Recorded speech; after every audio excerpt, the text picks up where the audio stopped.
Alright, once again we are back with another edition of our Club Outside Q&A Roundup series.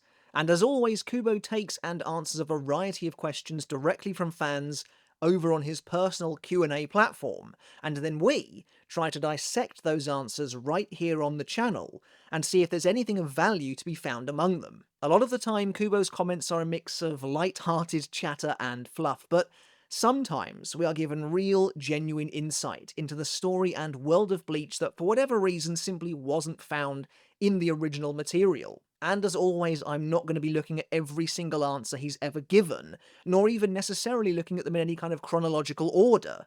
Mostly, instead, I'm trying to curate the answers that I find to be the most interesting and to have the most value to then bring and discuss with you. And so, speaking of which, this time the questions revolve around the topic of who created Kidō, whether or not Nemu has a Zanpakutō, Shinigami housing, and more.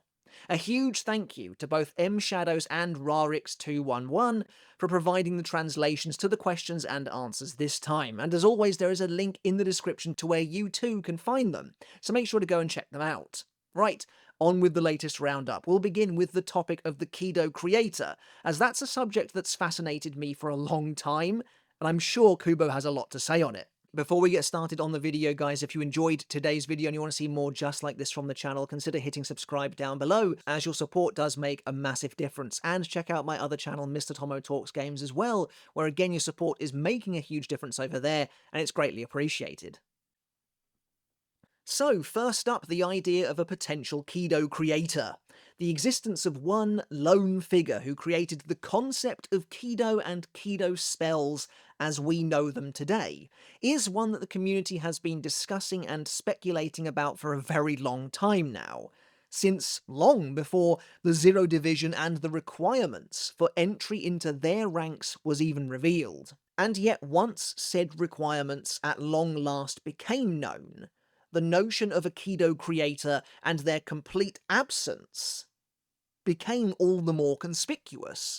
After all, whoever created Kidō, the arcane magic system utilised by Shinigami as one of the 4 central combat arts, should surely deserve a spot in the Zero Division for such a consequential and significant contribution to the history of the Soul Society.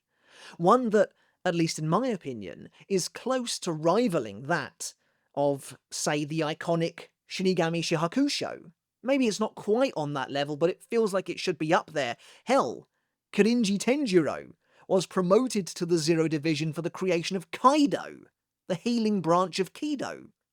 So, what about the person who created Kidō itself? If someone who created an offshoot of Kidō meets the criteria for promotion, clearly then so should the creator of Kidō itself.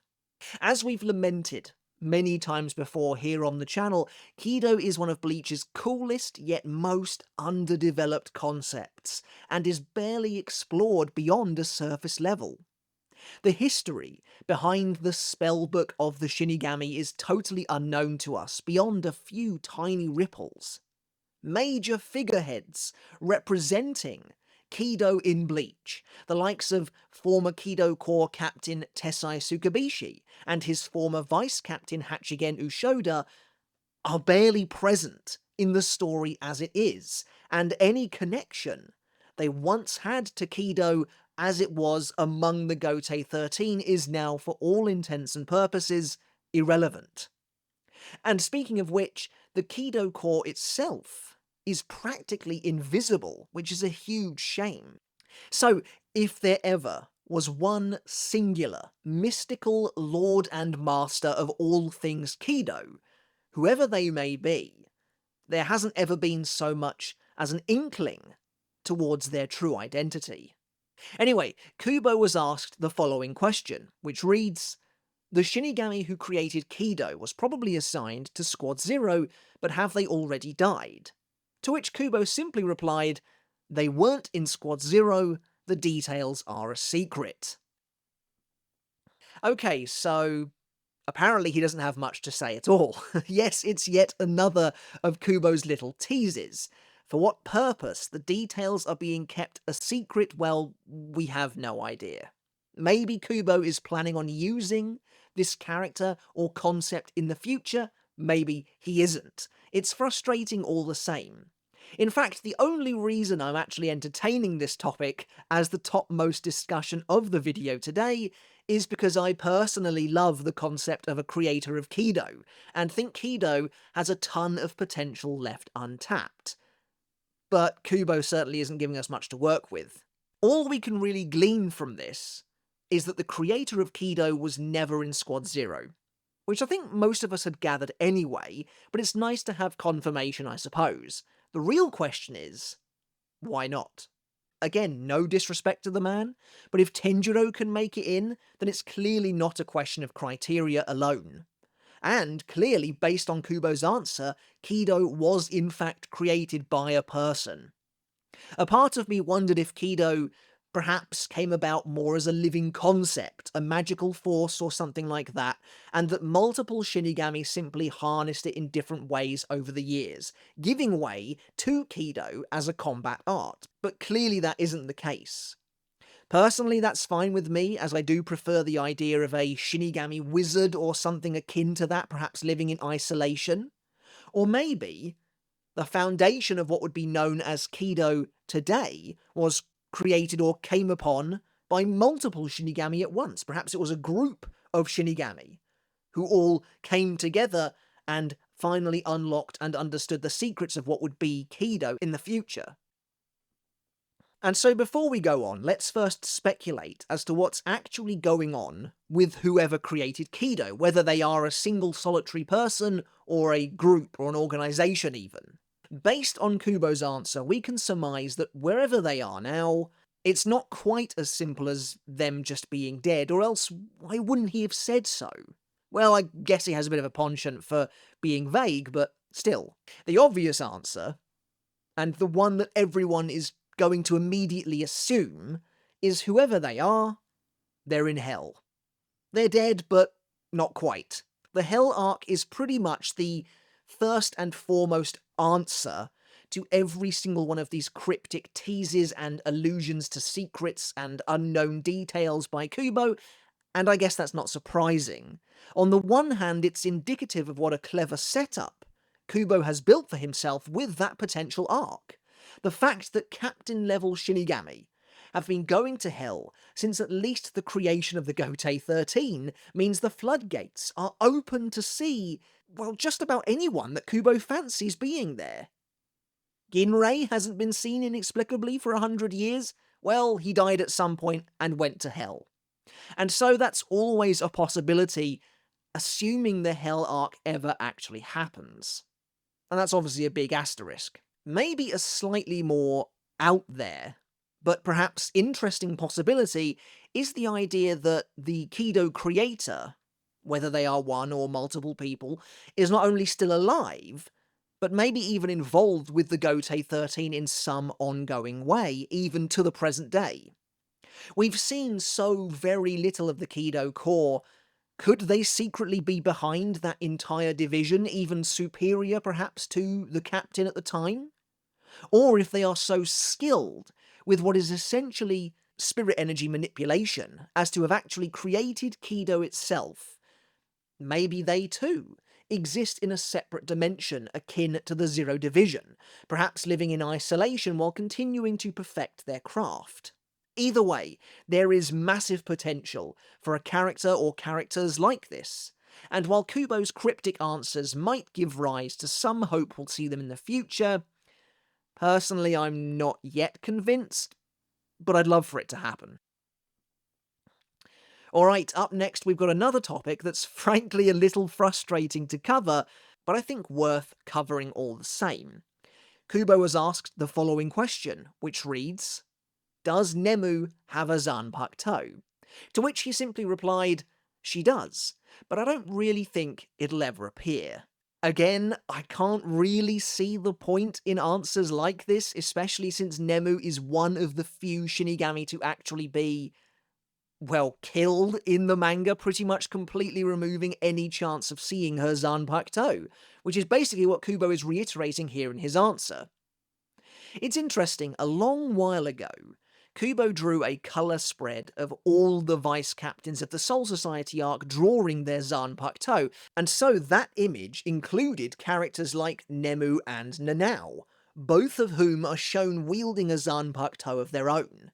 While Nemu having a Zanpakutō of her own was never truly debunked, it's clear that this image isn't necessarily gospel anymore, because Nanao having a Zanpakutō here was clearly retconned in the Thousand Year Blood War arc, and I think many simply considered that perhaps the same had happened regarding Nemu after her fight with Pernida. Nemu is never shown using a Zanpakutō. In fact, she's never even shown with a Zanpakutō on her person, as far as I can remember. Now, that doesn't necessarily mean anything. You've got characters like Yoroichi, of course, for example, but Nemu's status as an artificial soul, created by Mayuri and the 12th Division, I wonder, makes her having her own Zanpakutō perhaps a little dubious, in my opinion. In the manga, Akon states that Nemu was created using artificial soul cells. Can these artificial cells produce spirit energy in the way we know? Can they have an inner world or a Zanpakutō spirit if Nemu was never, well, born, and she was kind of created and put together instead? I mean, I guess they did quite literally create an autonomous, living, breathing, growing person.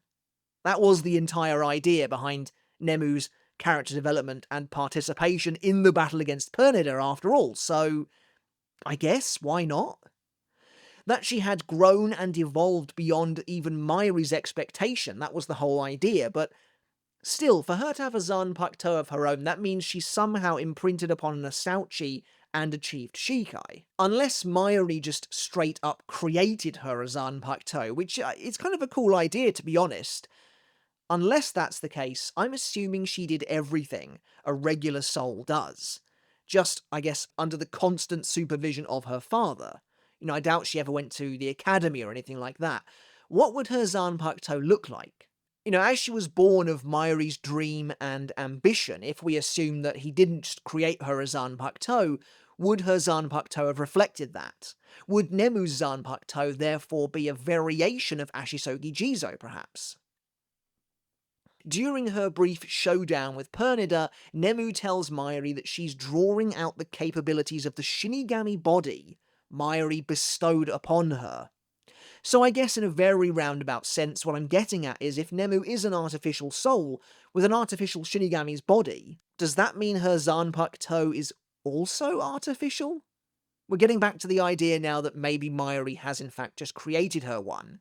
But if she does indeed have a working Zanpakutō with a Shikai and everything, then we know for a fact that it came from one of Oetsu's Asauchi, as he himself states that not a single Shinigami has ever deviated from that path. Unless, again, Nemu's was created by Mayuri and maybe is a little like Yachiru's, perhaps, in that it's a projection of something totally different and unique, taking on the appearance of a standard Shikai.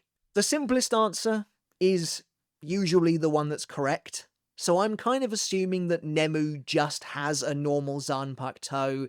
She was probably given an Asauchi by Mayuri or the Research and Development Division at a young age, maybe as part of an experiment to see if she could even get a Zanpakutō, and yes, she made it work. She imprinted her soul upon it and created a blade that was all entirely her own. That's probably the most likely example, and for whatever reason she's just never shown with it, never shown using it, and chooses not to use it. Perhaps because her unique ability to, well, we'll get into this in a minute, but increase her own power is more worthwhile. It's kind of weird and a little exhausting that every single vice captain to have their Zanpakutō revealed in the Thousand Year Blood War arc has a weird and unorthodox Zanpakutō. Where are all the normal Shikai these days, in the vice captaincy especially? Thankfully, the Hell chapter went back to introducing some, what looks to be normal Shikai again. Going back to this idea of Nemu having a Zanpakutō, how does it work in regards to the way it's revealed that she can utilize her soul? So, for example, if we assume that the simplest answer is the right one, that Nemu was just given an Asauchi at some point, probably by Mayuri or Akon or someone like that, and she made it her own, how does it work? What I mean by that is, how does it work with the ability that we know she has as of the Pernida fight? What I mean by that is a Zanpakuto is its Shinigami. We know this from The Blade Is Me. Yet when Nemu takes on Pernida, she quite literally shaves away a percentage of her soul to then blast it at the Sternritter like a giant cannon.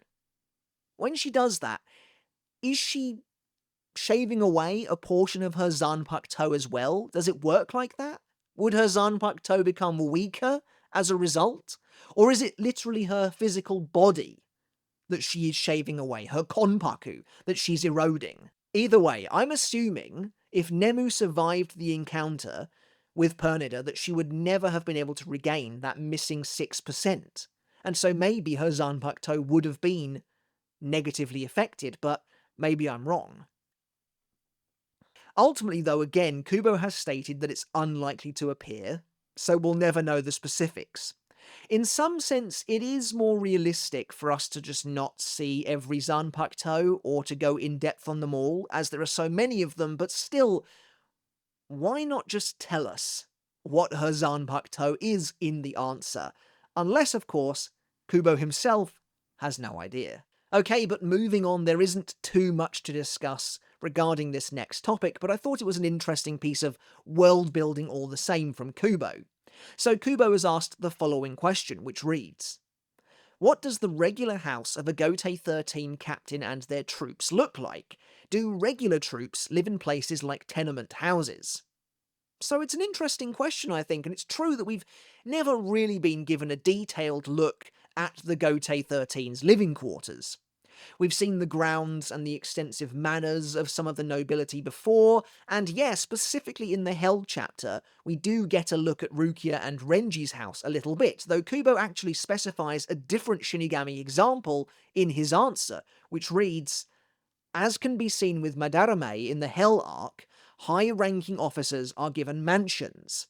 As for the others, with the exception of those that come from wealthy families like Omaida, they generally do live in tenement houses.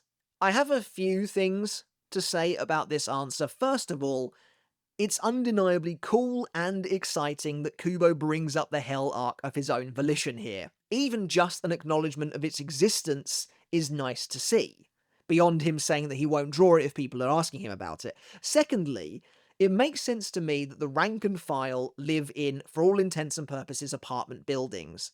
But to give presumably every single captain and vice captain their very own mansion seems extraordinarily lavish, to be honest. And that means that characters like Renji have been living pretty good since the start of the entire series. Interestingly though, going back and having a look at the Hell chapter, I feel like it's actually fairly difficult to see Ikkaku's mansion. And the chapter mentions it's the Madarame Martial Arts Dojo, but perhaps he is operating out of his house, now that he's been promoted to the vice-captaincy and has the extra room. Assuming third seats also don't get mansions, I'm guessing the seated officers up to third seat are the ones who live in the tenement houses. It's also interesting that Kubo highlights Omaida as the wealthy family. I mean, it makes sense, obviously, but both Omaida and his father would have likely been given their own mansions anyway due to being vice-captains. In fact, that's kind of interesting. Omaida, it's a fairly well-known fact that he is only the vice-captain, at least initially, because of his money and his connections. You know, his rich family basically got him in there. And that's kind of funny because it really reinforces the unfair nature of the Seireite's society, in that if you hail from a wealthy family and you wanted to be in the Gotei 13, chances are you will at least be able to buy your way to a high-ranking seat, if not all the way up to vice-captain, which means that you are given a mansion, even though you're already from a very wealthy family. You know, it makes me think of the scene in Turn Back the Pendulum where Byakuya greets Ginrei at the Kuchiki household, and he asks if he'll be sleeping at the manor tonight. Presumably Ginrei had a second mansion due to being a captain at the time, which is kind of crazy to think about. Like I said, there isn't too much to say about this, but I thought it was an interesting piece of Soul Society world building all the same. And as always, we'll end this installment of the Klub Outside Q&A roundup with a slightly more light-hearted topic, and seeing as it's about Askin, how could I refuse? Kubo has asked the following question, which reads, did Naklavar have his "That's Fatal" catchphrase from before he received his shrift? And Kubo replied, yes, now that's fatal. I'll be honest, I can't figure out if this is a troll on Kubo's part or not. For starters, this is the second time Askin's past has been teased now. Once in the manga, when he's talking with Oetsu about being chosen because he just wouldn't die, and now again here. For him to have this catchphrase before being given his shrift does make some sense, even with the very little we know. He's clearly obsessed with death and the idea of dying, and again we see that in the manga when he muses about not being able to die and feeling so far away from it. Honestly, I'm a little surprised he didn't have more to say when he did eventually die, but there you go.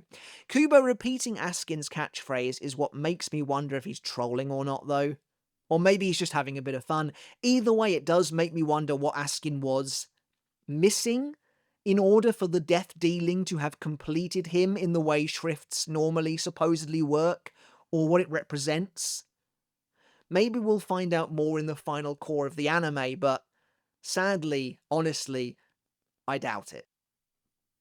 Alright, but that's it for this installment of the Klub Outside Q&A Roundup series. A slightly shorter one this time, but I hope you had some fun and took some value from it anyway. Let me know what your favourite topic was down in the comments. How do you feel about a potential Kidō creator? What do you think's going on there? Kubo's being purposefully vague. I'd love to hear your thoughts. Nemu Zanpakutō, what could it be? Is it a real Zanpakutō? Is it an artificial one that was built and given to her by Mayuri? Again, let me know your thoughts down in the comments below.